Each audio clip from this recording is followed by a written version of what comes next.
या देवी सर्वभूतेषु शक्तिरूपेण संस्थिता नमस्तस्यै नमस्तस्यै नमस्तस्यै नमो नमः। जय माता दी दोस्तों, आज की इस वीडियो में हम दुर्गा सप्तशती की अध्याय 5, 6, 7 और 8 का पाठ करेंगे। तो आइए पाठ शुरू करते हैं। अध्याय 5 में हम देवताओं द्वारा देवी की स्तुति, चंड मुंड के मुख से अंबिका के रूप की प्रशंसा सुनकर शुंभ का उनके पास दूत भेजना और दूत का निराश लौटना के बारे में जानेंगे। ओम। इस उत्तर चरित्र के रुद्र ऋषि है, महासरस्वती देवता है, अनुष्टुप छंद है, भीमा शक्ति है, भामरी बीज है, सूर्य तत्व है और सामदेव स्वरूप है। महासरस्वती की प्रसन्नता के लिए उत्तर चरित्र के पाठ में इसका विनियोग किया जाता है, जो अपने कर्म कमलों में घंटा, शूल, हल, शंख, मूसल, चक्र, धनुष और बाण धारण करती है। शरद ऋतु के शोभा संपन्न चंद्रमा के समान जिनकी मनोहर कांति है, जो तीनों लोकों की आधारभूता और शुभ आदि दैत्यों का नाश करने वाली है, तथा गौरी के शरीर से जिनका प्रकट हुआ है, उन महासरस्वती देवी का मैं निरंतर भजन करता हूँ। ऋषि कहते हैं, पूर्व काल में शुंभ और निशुंभ नामक असुरों ने अपने बल के घमंड में आकर सचिपति इंद्र के हाथ के तीनों लोकों का राज्य और यज्ञ भाग छीन लिए। वे ही दोनों सूर्य, चंद्रमा, कुबेर, यम और वरुण के अधिकार का भी उपयोग करने लगे। वायु और अग्नि का कार्य भी वे ही करने लगे। उन दोनों ने सब देवताओं को अपमानित, राज्यभ्रष्ट, पराजित तथा अधिकारहीन करके स्वर्ग से निकाल दिया। उन दोनों महान असुरों से तिरस्कृत देवताओं ने अपराजिता देवी का स्मरण किया और सोचा, जगदम्बा ने हम लोगों को वर दिया था कि आपत्ति काल में स्मरण करने पर मैं तुम्हारी सब आपत्तियों का तत्काल नाश कर दूंगी। यह विचारक देवता गिरिराज हिमालय पर गए और वहां भगवती विष्णु माया की स्तुति करने लगे। देवता बोले, देवी को नमस्कार है, महादेवी शिवा को सर्वदा नमस्कार है, प्रकृति एवं भद्रा को प्रणाम है। हम लोग नियम पूर्वक जगदम्बा को नमस्कार करते हैं। रौद्र को नमस्कार है, नित्या गौरी एवं धात्री को बारंबार नमस्कार है, ज्योत सन्माई, चंद्र रूपिणी एवं सुख स्वरूपा देवी को सतत प्रणाम है। शरणागतों का कल्याण करने वाली वृद्धि एवं सिद्धि रूपा देवी को हम बार बार नमस्कार करते हैं। नेत्रती राक्षसों की लक्ष्मी, राजाओं की लक्ष्मी तथा सर्वाणी शिवपत्नी स्वरूपा आप जगदम्बा को बार बार नमस्कार है। दुर्गा, दुर्गपारा, दुर्गम संकट से पार उतारने वाली, सारा, सबकी सारभूता, सूर्यकारिणी ख्याति, कृष्णा और धूर्मा देवी को सर्वदा नमस्कार है। अत्यंत सौम्य तथा अत्यंत रौद्र रूपा देवी को हम नमस्कार करते हैं, उन्हें हमारा बारंबार प्रणाम है।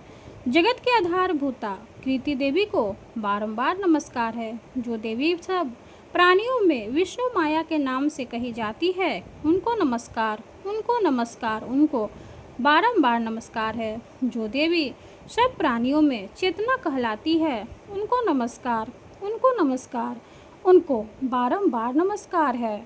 जो देवी सब प्राणियों में बुद्धि रूप से स्थित है, उनको नमस्कार, उनको नमस्कार, उनको बारंबार नमस्कार है। जो देवी सब प्राणियों में निद्रा रूप से स्थित है, उनको नमस्कार, उनको नमस्कार, उनको बारंबार नमस्कार है। जो देवी सब प्राणियों में क्षुधा रूप से स्थित है, उनको नमस्कार, उनको नमस्कार, उनको बारंबार नमस्कार है। जो देवी सब प्राणियों में छाया रूप से स्थित है, उनको नमस्कार, उनको नमस्कार, उनको बारंबार नमस्कार है। जो देवी सब प्राणियों में शक्ति रूप से स्थित है, उनको नमस्कार, उनको नमस्कार, उनको बारंबार नमस्कार है। जो देवी सब प्राणियों में तृष्णा रूप से स्थित है, उनको नमस्कार, उनको नमस्कार, उनको बारंबार नमस्कार है। जो देवी सब प्राणियों में शांति क्षमा रूप से स्थित है, उनको नमस्कार, उनको नमस्कार, उनको बारंबार नमस्कार है। जो देवी सब प्राणियों में जाति रूप से स्थित है, उनको नमस्कार, उनको नमस्कार, उनको बारंबार नमस्कार है। जो देवी सब प्राणियों में लज्जा रूप से स्थित है, उनको नमस्कार, उनको नमस्कार, उनको बारंबार नमस्कार है। जो देवी सब प्राणियों में शांति रूप से स्थित है, उनको नमस्कार, उनको नमस्कार,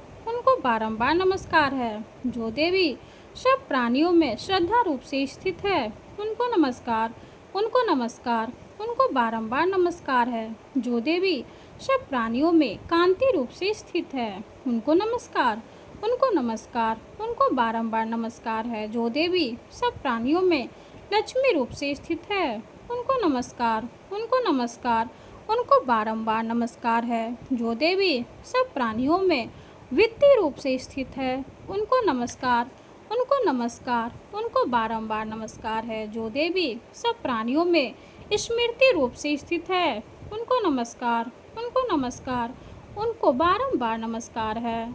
जो देवी सब प्राणियों में दया रूप से स्थित है, उनको नमस्कार, उनको नमस्कार, उनको बारंबार नमस्कार है। जो देवी सब प्राणियों में दृष्टि रूप से स्थित है, उनको नमस्कार, उनको नमस्कार, उनको बारंबार नमस्कार है। जो देवी सब प्राणियों में माता रूप से स्थित है, उनको नमस्कार, उनको नमस्कार, उनको बारंबार नमस्कार है। जो देवी सब प्राणियों में भ्रांति रूप से स्थित है, उनको नमस्कार, उनको नमस्कार, उनको बारंबार नमस्कार है। जो जीवों के इंद्रिय वर्ग की अधिष्ठात्री देवी एवं सब प्राणियों में सदा व्याप्त रहने वाली है, उन व्याप्ति देवी को बारंबार नमस्कार है। जो देवी चैतन्य रूप से इस संपूर्ण जगत को व्याप्त करके स्थित है, उनको नमस्कार, उनको नमस्कार, उनको बारंबार नमस्कार है। पूर्व काल में अपने अभीष्ट की प्राप्ति होने से देवताओं ने जिनकी स्तुति की तथा देवराज इंद्र ने बहुत दिनों तक जिनका सेवन किया, वह कल्याण की साधन भूताईश्वरी हमारा कल्याण और मंगल करे तथा सारी आपत्तियों का नाश कर डाले। उदंड दैत्यों से सताए हुए हम सभी देवता जिन परमेश्वरी को इस समय नमस्कार करते हैं तथा जो भक्ति से विनम्र पुरुषों द्वारा स्मरण की जाने पर तत्काल ही संपूर्ण विपत्तियों का नाश कर देती है, वे जगदम्बा हमारा संकट दूर करे। ऋषि कहते हैं, राजन, इस प्रकार जब देवता स्तुति कर रहे थे उस समय पार्वती देवी गंगा जी के जल में स्नान करने के लिए वहां आए। उन सुंदर भौहों वाली भगवती ने देवताओं से पूछा, आप लोग यहाँ किसकी स्तुति करते हैं? तब उन्हीं के शरीर कोश से प्रकट हुए शिवा देवी बोली, शुभ दैत्य से तिरस्कृत और युद्ध में निशुम्भ से पराजित हो यहाँ एकत्रित हुए ये समस्त देवता यह मेरी ही स्तुति कर रहे हैं। पार्वती जी के शरीर कोश से अंबिका का प्रादुर्भाव हुआ था, इसलिए वे समस्त लोकों में कौशिकी कही जाती है। कौशिकी के प्रकट होने के बाद पार्वती देवी का शरीर काले रंग का हो गया, तब वे हिमालय पर रहने वाली कालिका देवी के नाम से विख्यात हुई। तदंतर शुंभ निशुंभ के भित्त चंड मुंड वहां आए और उन्होंने परम मनोहर रूप धारण करने वाली अंबिका देवी को देखा। फिर वे शुंभ के पास जाकर बोले, महाराज, एक अत्यंत मनोहर स्त्री है जो अपनी दिव्य कांति से हिमालय को प्रकाशित कर रही है। वैसा उत्तम रूप कहीं किसी ने भी नहीं देखा होगा। असुरेश्वर, पता लगाइए वह देवी कौन है और उसे ले लीजिए। स्त्रियों में तो वह रत्न है, उसका प्रत्येक अंग बहुत ही सुंदर है तथा वह अपने जीवों की प्रभा से संपूर्ण दिशाओं में प्रकाश फैला रही है। दैत्यराज, अभी वह हिमालय पर ही मौजूद है, आप उसे देख सकते हैं। प्रभु, तीनों लोकों में मणि, हाथी और घोड़े आदि जितने भी रत्न हैं, वे सब इस समय आपके घर में शोभा पाते हैं। हाथियों में रत्नभूत ऐरावत, यह पारिजात का वृक्ष और उच्च श्रवा घोड़ा, यह सब आपने इंद्र से ले लिया है। हंसों से जूता हुआ यह विमान भी आपके आंगन में शोभा पाता है। यह रत्नभूत अद्भुत विमान जो पहले ब्रह्मा जी के पास था, अब आपके यहाँ लाया गया है। यह महापद नामक निधि आप कुबेर से छीन लाए हैं। समुद्र ने अभी आपको किचकिनी नाम की माला भेंट की है जो केसरों से सुशोभित है और जिसके कमल कभी कुमलाते नहीं है। सुवर्ण की वर्षा करने वाला और उनका छत्र भी आपके घर में शोभा पा रहा है तथा यह श्रेष्ठ रथ जो आपके प्रजापति के अधिकार में था, अब आपके पास मौजूद है। दैत्येश्वर, मृत्यु की उत्क्रांदा नाम वाली शक्ति भी आपने छीन ली है तथा वरुण का पास और समुद्र में होने वाला सब प्रकार के रत्न आपके भाई निशुंभ के अधिकार में है। अभी न तो स्वतः शुद्ध किए हुए 2 वस्त्र आपकी सेवा में अर्पित किए गए हैं दैत्यराज। इस प्रकार सभी रत्न आपके एकत्र कर लिए हैं, फिर जो यह स्त्रियों में रत्न रूप कल्याणमयी देवी है, इसे आप क्यों नहीं अपने अधिकार में कर लेते। ऋषि कहते हैं, चंडमुंड का यह वचन सुनकर शुंभ ने महादैत्य सुग्रीव को दूत बनाकर देवी के पास भेजा और कहा, तुम मेरी आज्ञा से उसके सामने ये बातें कहना और ऐसा उपाय करना जिससे प्रसन्न होकर वह शीघ्र ही यहाँ आ जाए। वह दूत पर्वत के अत्यंत रमणीक प्रदेश में जहाँ देवी मौजूद थी गया और मधुर वाणी में कोमल वचन बोला। दूत बोला, देवी, दैत्यराज शुंभ इस समय तीनों लोकों के परमेश्वर हैं। मैं उन्हीं का भेजा हुआ दूत हूँ और यहाँ तुम्हारे पास आया हूँ। उनकी आज्ञा सदा सब देवता एक स्वर में मानते हैं, कोई उसका उल्लंघन नहीं कर सकता। वे संपूर्ण देवताओं को परास्त कर चुके हैं। उन्होंने तुम्हारे लिए जो संदेश दिया है उसे सुनो। संपूर्ण त्रिलोकी मेरे अधिकार में है, देवता भी मेरी आज्ञा के अधीन चलते हैं। संपूर्ण यज्ञों के भागों को मैं ही पृथक पृथक भोगता हूँ। तीनों लोकों में जितने श्रेष्ठ रत्न हैं वे सब मेरे अधिकार में है। देवराज इंद्र का वाहन ऐरावत जो हाथियों में रत्न के समान है, मैंने छीन लिया है।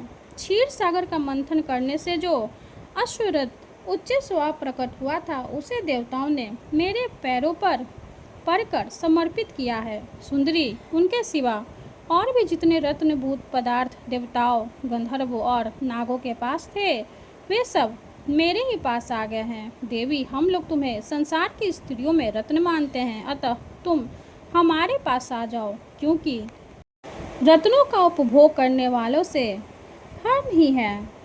चंचल कटाक्षों वाली सुंदरी, तुम मेरी या मेरे भाई महापराक्रमी शुंभ की सेवा में आ जाओ, क्योंकि तुम रत्न स्वरूपा हो। मेरा वरण करने से तुम्हें तुलना रहित महान ऐश्वर्य की प्राप्ति होगी। अपनी बुद्धि से यह विचार कर तुम मेरी पत्नी बन जाओ। ऋषि कहते हैं, दूत के यो कहने पर कल्याण में भगवती दुर्गा देवी जो इस जगत को धारण करती है, मन ही मन गंभीर भाव से मुस्कुराई और इस प्रकार बोली। देवी ने कहा, दूत, तुमने सत्य कहा है, इसमें तनिक भी मिथ्या नहीं है। शुंभ तीनों लोकों का स्वामी है और निशुंभ भी उसके समान पराक्रमी है, किंतु इस विषय में मैंने जो प्रतिज्ञा कर ली है उसे मिथ्या कैसे करूं। मैं अपनी अल्प बुद्धि के कारण पहले से जो प्रतिज्ञा कर रखी है उसे सुनो। जो मुझे संग्राम में जीत लेगा, जो मेरे अभिमान को चूर्ण कर देगा तथा संसार में जो मेरे समान बलवान होगा, वही मेरा स्वामी होगा। इसलिए शुंभ अथवा महादैत्य निशुंभ स्वयं ही यहाँ पधारे और मुझे जीतकर शीघ्र ही मेरा पानी ग्रहण कर ले। इसमें विलंब की क्या आवश्यकता है। दूत बोला, देवी, तुम घमंड में भरी हो, मेरे सामने ऐसी बातें ना करो। तीनों लोकों में कौन ऐसा पुरुष है जो शुंभ और निशुंभ के समान खड़ा हो सके। देवी, अन्य देवताओं के सामने भी सारे देवता युद्ध में नहीं ठहर सकते, फिर तुम अकेली स्त्री होकर कैसे ठहर सकती हो। जिन शुंभ आदि दैत्यों के सामने इंद्र आदि सब देवता भी युद्ध में खड़ी नहीं हुए, उनके सामने तुम स्त्री होकर कैसे जाओगी। इसलिए तुम मेरे ही कहने से शुंभ निशुंभ के पास चली आओ। ऐसा करने से तुम्हारे गौरव की रक्षा होगी, अन्यथा जब वे केस पकड़कर घसीटेंगे तब तुम्हें अपनी प्रतिष्ठा खोकर जाना पड़ेगा। देवी ने कहा, तुम्हारा कहना ठीक है, शुंभ बलवान है और निशुंभ भी बड़े पराक्रमी है, किंतु क्या करूं, मैंने पहले बिना सोचे समझे प्रतिज्ञा कर ली है, अतः अब तुम जाओ। मैंने तुमसे जो कुछ कहा है वह सब दैत्यराज से आदर पूर्वक कहना, फिर वे जो उचित जान पड़े करे। इस प्रकार श्री मार्कंडेय पुराण में सार्वनिक मनवंतर की कथा के अंतर्गत देवी महात्म्य में देवी दूत संवाद नामक 5वां अध्याय पूर्ण हुआ। माता रानी की जय हो। अब हम 6वें अध्याय का पाठ करेंगे। 6वें अध्याय में हम धूम्रलोचन वध के बारे में जानेंगे। तो आइए पाठ शुरू करते हैं। मैं सर्वज्ञेश्वर भैरव के अंग में निवास करने वाली परमोत्कृष्ट पद्मावती देवी का चिंतन करता हूँ। वे नागराज के आसन पर बैठी है। नागों के फनों में सुशोभित होने वाली मणियों की विशाल माला से उनकी देहलता उदासित हो रही है। सूर्य के समान उनका तेज है। 3 नेत्र उनकी शोभा बढ़ा रहे हैं। वे हाथों में माला, कुंभ, कपाल और कमल लिए हुए हैं तथा उनके मस्तक में अर्धचंद्र मुकुट सुशोभित है। ऋषि कहते हैं देवी का यह कथन सुनकर दूत को बड़ा अमर्ष हुआ और उसने दैत्यराज के पास जाकर सब समाचार विस्तार पूर्वक का सुनाया। दूत के उस वचन को सुनकर दैत्यराज कुपित हो उठा और दैत्य सेनापति धूम्रलोचन से बोला, धूम्रलोचन, तुम शीघ्र अपनी सेना साथ लेकर जाओ और उस दुष्टा के केस पकड़कर घसीटते हुए उसे बलपूर्वक यहाँ ले आओ। उसकी रक्षा करने के लिए यदि कोई दूसरा खड़ा हो तो वह देवता, यक्ष अथवा गंधर्व ही क्यों न हो, उसे अवश्य मार डालना। ऋषि कहते हैं शुंभ के इस प्रकार आज्ञा देने पर वह धूम्रलोचन दैत्य 60,000 असुरों की सेना को साथ लेकर वहां से तुरंत चल दिया। वहां पहुंचकर उसने हिमालय पर रहने वाली देवी को देखा और ललकार कर कहा, अरे तू शुंभ निशुंभ के पास चल। यदि इस समय प्रसन्नतापूर्वक मेरे स्वामी के समीप नहीं चलेगी तो मैं बलपूर्वक झोंटा पकड़कर घसीटते हुए तुझे ले चलूंगा। देवी बोली, तुम्हें दैत्यों के राजा ने भेजा है, तुम स्वयं भी बलवान हो और तुम्हारे साथ विशाल सेना भी है। ऐसी दशा में यदि मुझे बलपूर्वक ले चलोगे तो मैं तुम्हारा क्या कर सकती हूँ। ऋषि कहते हैं देवी के योग कहने पर असुर धूम्रलोचन उनकी ओर दौड़ा। तब अंबिका ने हूँ शब्द के उच्चारण मात्र से उसे भस्म कर दिया। फिर तो क्रोध में भरी हुई दैत्यों की विशाल सेना और अंबिका ने एक दूसरे पर तीखे शायकों, शक्तियों तथा फरसों की वर्षा आरंभ की। इतने में ही देवी का वाहन सिंह क्रोध में भरकर भयंकर गर्जना करके गर्दन के बालों को हिलाता हुआ असुरों की सेना में कूद पड़ा। उसने कुछ दैत्यों को पंजों की मार से, कितनों को अपने जबरों से और कितने ही को महादैत्यों को पटक कर ओठ की डाढ़ों से घायल करके मार डाला। उस सिंह ने अपने नाखूनों से कितनों के पेट फाड़ डाले और थप्पड़ मारकर कितनों के सिर धड़ से अलग कर दिए, कितनों की भुजाएं और मस्तक काट डाले तथा अपनी गर्दन के बाल हिलाते हुए उसने दूसरे दैत्यों के पेट फाड़कर उनका रक्त चूस लिया। अत्यंत क्रोध में भरे हुए देवी के वाहन उस महाबली सिंह ने क्षण भर में ही असुरों की सारी सेना का संहार कर डाला। सुमिन ने जब सुना कि देवी ने धूम्रलोचन असुर को मार डाला तथा उसके सिंह ने सारी सेना का सफाया कर डाला, तब उस दैत्यराज को बड़ा क्रोध हुआ। उसका ओठ कांपने लगा। उसने चंड और मुंड नामक 2 महादैत्यों को आज्ञा दी, हे चंड और हे मुंड, तुम लोग बहुत ही सेना लेकर वहां जाओ। उस देवी के झोंटे पकड़कर अथवा उसे बांधकर शीघ्र यहाँ ले आओ। यदि इस प्रकार उसको लाने में संदेह हो तो युद्ध में सब प्रकार के अस्त्र शस्त्रों तथा समस्त आसुरी सेना का प्रयोग करके उसकी हत्या कर डालना। उस दुष्टा की हत्या होने तथा सिंह के भी मारे जाने पर उस अंबिका को बांधकर साथ ले शीघ्र ही लौटाना। इस प्रकार श्री मार्कंडेय पुराण में सार्वनिक मनवंतर की कथा के अंतर्गत देवी महात्म्य में धूम्रलोचन वध नामक 6वां अध्याय पूरा हुआ। माँ अंबिका की जय हो। अब हम अध्याय 7 का पाठ करेंगे। अध्याय 7 में हम चंड और मुंड के वध के बारे में जानेंगे। तो आइए पाठ शुरू करते हैं। मैं माता देवी का ध्यान करता हूँ। वे रत्न में सिंहासन पर बैठकर पढ़ते हुए तोते का मधुर शब्द सुन रही है। उनके शरीर का वर्ण श्याम है। वे अपना एक पैर कमल पर रखे हुए हैं और मस्तक पर अर्ध चंद्र धारण करती है तथा कहार पुष्पों की माला धारण किए वीणा बजाती है। उनके अंग में कसी हुई चोली शोभा पा रही है। वे लाल रंग की साड़ी पहने हाथ में शंख में पात्र लिए हुए हैं। उनके बदन पर मधु का हल्का हल्का प्रभाव जान पड़ता है और ललाट में बेंदी शोभा दे रही है। ऋषि कहते हैं तदंतर शुंभ की आज्ञा पाकर वे चंड मुंड आदि दैत्य चतुर्णी सेना के साथ अस्त्र शस्त्रों से सुसज्जित हो चल दिए। फिर गिरिराज हिमालय के सुवर्ण में ऊंचे शिखर पर पहुंचकर उन्होंने सिंह पर बैठी देवी को देखा। वे मंद मंद मुस्कुरा रही थी। उन्हें देखकर दैत्य लोग तत्परता से पकड़ने का उद्योग करने लगे। किसी ने धनुष से तान लिया, किसी ने तलवार संभाल ली और कुछ लोग देवी के पास आकर खड़े हो गए। तब अंबिका ने उन शत्रुओं के प्रति बड़ा क्रोध किया। उस समय क्रोध के कारण उनका मुख काला पड़ गया, ललाट में भौवें टेढ़ी हो गई और वहां से तुरंत विकराल मुखी काली प्रकट हुई जो तलवार और पास लिए हुई थी। वे विचित्र खरंग वांग धारण किए और चीते के चर्म की साड़ी पहने नर मुंडों की माला से विभूषित थी। उनके शरीर का मांस सूख गया था, केवल हड्डियों का ढांचा था जिससे वे अत्यंत भयंकर जान पड़ती थी। उनका मुख बहुत विशाल था, जीभ लप-लपाने के कारण वे और भी डरावनी प्रतीत होती थी। उनकी आंखें भीतर को धंसी हुई और कुछ लाल थी। वे अपनी भयंकर गर्जना से संपूर्ण दिशाओं को गुंजा रही थी। बड़े बड़े दैत्यों का वध करती हुई वे कालिका देवी बड़े वेग से दैत्यों की उस सेना पर टूट पड़ी और उन सबको भक्षण करने लगी। वे पार्श्व राक्षसों, अश्वधारी महावतों, योद्धाओं और घंटा सहित कितने ही हाथियों को एक ही साथ से पकड़कर मुंह में डाल लेती थी। इसी प्रकार घोड़े, रथ और सारथी के साथ रथी सैनिकों को मुंह में डालकर वे उन्हें बड़े भयानक रूप से चबा डालती थी।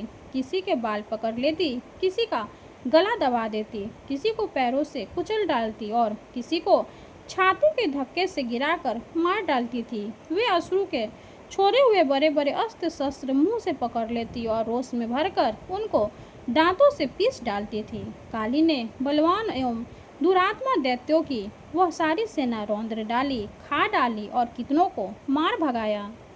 कोई तलवार के घाट उतारे गए, कोई खटवा से पीटे गए और कितने ही असुर दांतों के अग्रभाग से कुचलने जाकर मृत्यु प्राप्त हुए।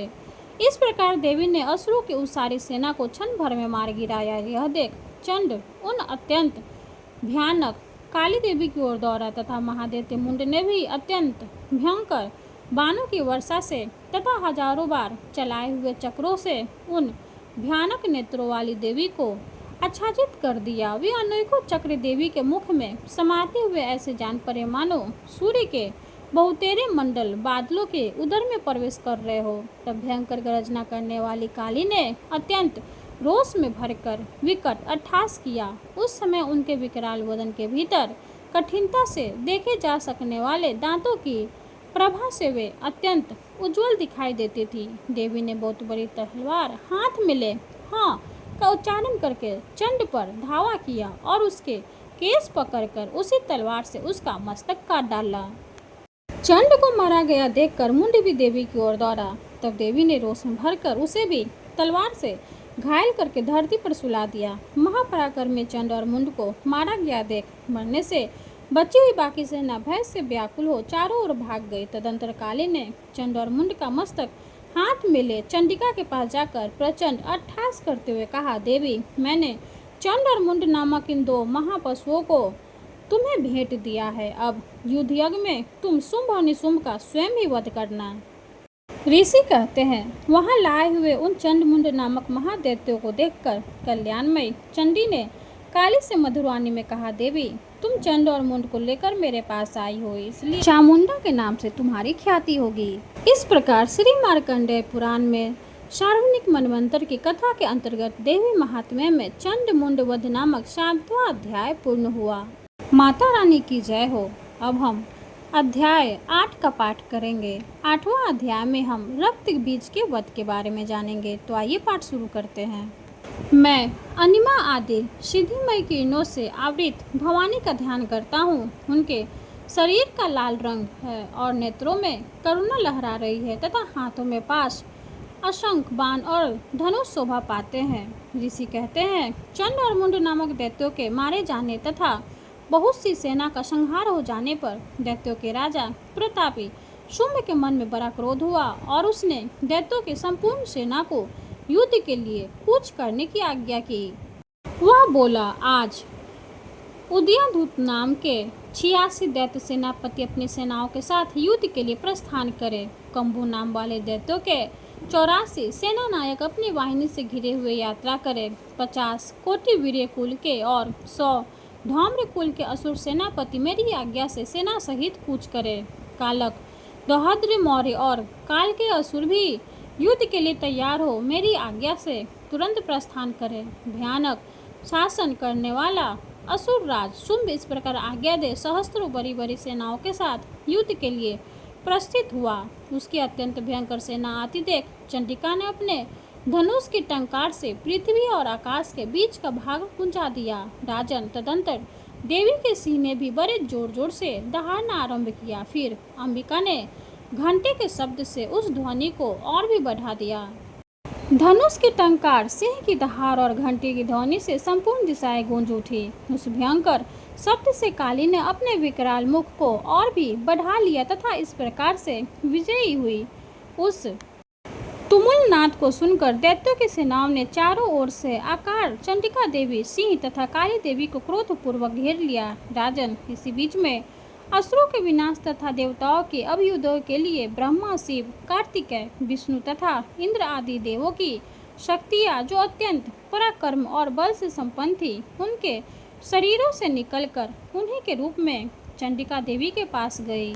जिस देवता का जैसा रूप, जैसी वेशभूषा और जैसा वाहन है, ठीक वैसे ही साधनों से संपन्न हो उसकी शक्ति असुरों से युद्ध करने के लिए आई। सबसे पहले हंस युक्त विमान पर बैठी हुई अक्षसूत्र और कमंडलू से सुशोभित ब्रह्मा जी की शक्ति उपस्थित हुई, जिसे ब्रह्मानी कहते हैं। महादेव जी की शक्ति वृषभ पर आरूढ़ हो, हाथों में श्रेष्ठ त्रिशूल धारण किए, महानाग का कनक पहने, मस्तक में चंद्र रेखा से विभूषित हो वहां आ पहुंची। कार्तिकेय जी की शक्ति रूपा जगदम्बिका उन्हीं का रूप धारण किए श्रेष्ठ मयूर पर आरूढ़ हो, हाथ में शक्ति लिए दैत्यों से युद्ध करने के लिए आई। इस प्रकार भगवान विष्णु की शक्ति गरुड़ पर विराजमान हो, शंख, चक्र, गदा, संग, धनुष तथा खड्ग हाथ में लिए वहां आई। अनुपम यज्ञ वराह का रूप धारण करने वाली श्री हरि की जो शक्ति है, वह भी वाराह शरीर धारण करके वहां उपस्थित हुई।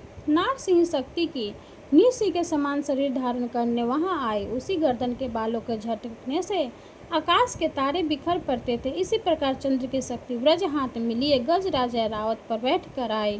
उसके भी सहस्त्र नेत्र थे। इंद्र का जैसा रूप है वैसा ही उसका भी था। तदंतर उन देव शक्तियों से घिरे हुए महादेव जी ने चंडिका से कहा, मेरी प्रसन्नता के लिए तुम शीघ्र ही उन असुरों का संहार करो। तब देवी के शरीर से अत्यंत भयानक और परम उग्र चंडिका शक्ति प्रकट हुई, जो सैकड़ों गिद्दरियों की भांति आवाज करने लगी। उस अपराजिता देवी ने धूमिल जटा वाले महादेव जी से कहा, भगवान, आप शुंभ निशुंभ के पास दूत बनकर जाइए और उन अत्यंत गर्वीले दानव शुंभ एवं निशुंभ दोनों से कहिए, साथ ही उनके अतिरिक्त भी जो दानव युद्ध के लिए वहां उपस्थित हो, उनको भी यह संदेश दीजिए, दैत्यों, यदि तुम जीवित रहना चाहते हो तो पाताल को लौट जाओ, इंद्र को त्रिलोकी का राज्य मिल जाए और देवता यज्ञ भाग का उपभोग करे। यदि बल के घमंड में आकर तुम युद्ध की अभिलाषा रखते हो तो आओ, मेरे सिवाय योगिनियां तुम्हारे कच्चे मांस से तृप्त हो। चूंकि उस देवी ने भगवान शिव को दूत के कार्य में नियुक्त किया था, इसलिए वह शिवदूती के नाम से संसार में विख्यात हुए। वे महादेव की भगवान शिव के मुख से देवी के वचन सुनकर क्रोध में भर गए और जहाँ कात्यायनी विराजमान थी उस ओर बढ़े। तदंतर वे दैत्य अमरस में भरकर पहले ही देवी के ऊपर बाण, शक्ति और सृष्टि आदि अस्त्रों की वृष्टि करने लगे। तब देवी ने भी खेल खेल में ही धनुष की टंकार की और उससे छोड़े हुए बड़े बड़े बाणों द्वारा दैत्यों के चलाए हुए बाण, शूल, शक्ति और फरसों को काट डाला। फिर काली उनके आगे होकर शत्रुओं को शूल के प्रहार से विदीर्ण करने लगी और खट्टाक से उनका कचूमर निकालती हुई रणभूमि में विरचने लगी। ब्रह्मानी भी जिस जिस ओर दौड़ती उसी ओर अपने कमंडलू का जल छिड़क कर शत्रुओं के ओज और पराक्रम को नष्ट कर देती थी। महेश्वरी ने त्रिशूल से तथा वैष्णवी ने चक्र से और अत्यंत क्रोध में भरी हुई कुमार कार्तिकेय की शक्ति से दैत्यों का संहार आरंभ किया। इंद्र शक्ति के वज्र प्रहार से विदीर्ण हो सैकड़ों दैत्य दानव रक्त की धारा बहाते हुए पृथ्वी पर सो गए। वराही शक्ति ने कितनों को अपनी थुथुन की मार से नष्ट किया, दाढ़ों के अग्रभाग से कितनों की छाती छेद डाली तथा कितने ही दैत्य उसके चक्र की चपेट में विदीर्ण होकर गिर पड़े। नाग सिंह भी दूसरे महादैत्यों को अपने नखों से विदीर्ण करके खाती और सिंहनाद से दिशाओं एवं आकाश को गुंजाती हुए युद्ध क्षेत्र में विचरने लगी। कितने ही असुर शिवदूती के प्रचंड अट्टहास से अत्यंत भयभीत हो पृथ्वी पर गिर पड़े और गिरने पर उन्होंने शिवदूती से उस समय अपना ग्रास बना लिया। इस प्रकार क्रोध में भरे हुए मातृगणों को नाना प्रकार के उपायों से बड़े बड़े असुरों का मर्दन करते देख दैत्य सैनिक भाग खड़े हुए। मातृगणों से पीड़ित दैत्यों को युद्ध से भागते देख रक्तबीज नामक महादैत्य क्रोध में भरकर युद्ध के लिए आया। उसके शरीर से जब रक्त की बूंद पृथ्वी पर गिरती तब उसी के समान शक्तिशाली एक दूसरा महादैत्य पृथ्वी पर पैदा हो जाता। महासुर रक्तबीज हाथ में गदा लेकर इंद्र शक्ति के साथ युद्ध करने लगा। तब इंद्र ने अपने वज्र से रक्तबीज को मारा। वज्र से घायल होने पर उसके शरीर से बहुत सारा रक्त छूने लगा और उससे उसी के समान रूप तथा पराक्रम वाले योद्धा उत्पन्न होने लगे। उसके शरीर से रक्त की कितनी बूंदें गिरी उतने ही पुरुष उत्पन्न हो गए। वे सब रक्तबीज के समान ही वीर्यवान, बलवान तथा पराक्रमी थे। वे रक्त से उत्पन्न होने वाले पुरुष भी अत्यंत भयंकर अस्त्र शस्त्रों का प्रहार करते हुए वहां मातृगणों के साथ घोर युद्ध करने लगे। उन्होंने वज्र के प्रहार से जब उसका मस्तक घायल हुआ तब रक्त बहने लगा और उससे हजारों पुरुष उत्पन्न हो गए। वैष्णवी ने युद्ध में रक्तबीज पर चक्र का प्रहार किया तथा इंद्री ने उस दैत्य सेनापति को गदा से चोट पहुंचाई। वैष्णवी के चक्र से घायल होने पर उसके शरीर से जो रक्त बहा और उससे जो उसी के बराबर आकार वाले सहस्त्रों महादैत्य प्रकट हुए, उनके द्वारा संपूर्ण जगत व्याप्त हो गया। कुमारी ने शक्ति से, वाराही ने खड्ग से और महेश्वरी ने त्रिशूल से महादैत्य रक्तबीज को घायल किया। क्रोध में भरे हुए उस महादैत्य शक्ति और शूल आदि से अनेक बार घायल होने पर जो उसके शरीर से रक्त की धारा पृथ्वी पर गिरी, उससे भी निश्चय ही सैकड़ों असुर उत्पन्न हुए। इस प्रकार उस महादैत्य के रक्त से प्रकट हुए असुरों द्वारा संपूर्ण जगत व्याप्त हो गया। इससे उन देवताओं को बड़ा भय हुआ।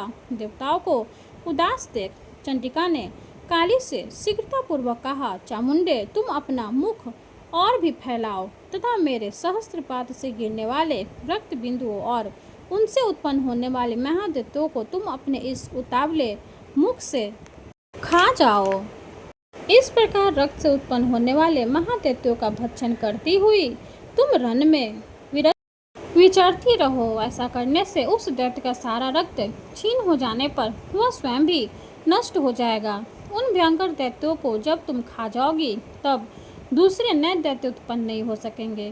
काली से यो कहकर चंडिका देवी ने शूल से रक्तबीज को मारा और काली ने अपने मुख में उसका उक्त ले लिया।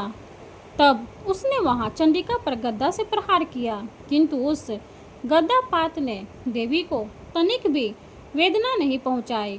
रक्तबीज के घायल शरीर से बहुत सारा रक्त गिरा, किंतु ज्यों ही वह गिरा त्यों ही चामुंडा ने उसे अपने मुख में ले लिया।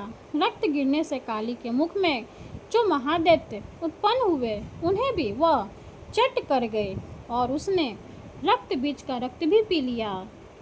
तदंतर देवी ने रक्तबीज को, जिसका रक्त चामुंडा ने पी लिया था, व्रज, बाण, खड़ग तथा वृष्टि आदि से मार डाला। राजन, इस प्रकार शास्त्रों के समुदाय से आहत एवं रक्तहीन हुए महादैत्य रक्तबीज पृथ्वी पर गिर पड़ा। नरेश्वर, इससे देवताओं को अनुपम हर्ष की प्राप्ति हुई और मातृगण उन असुरों के रक्तपान के मद से विदंत सा होकर नृत्य करने लगी। इस प्रकार श्री मार्कंडेय पुराण में शौर्णिक मनवंतर की कथा के अंतर्गत देवी महात्म्य में रक्तबीज वध नामक 8वां अध्याय पूरा हुआ। माता रानी की जय हो। वीडियो अगर अच्छी लगे तो लाइक कर दे, चैनल को सब्सक्राइब कर दे।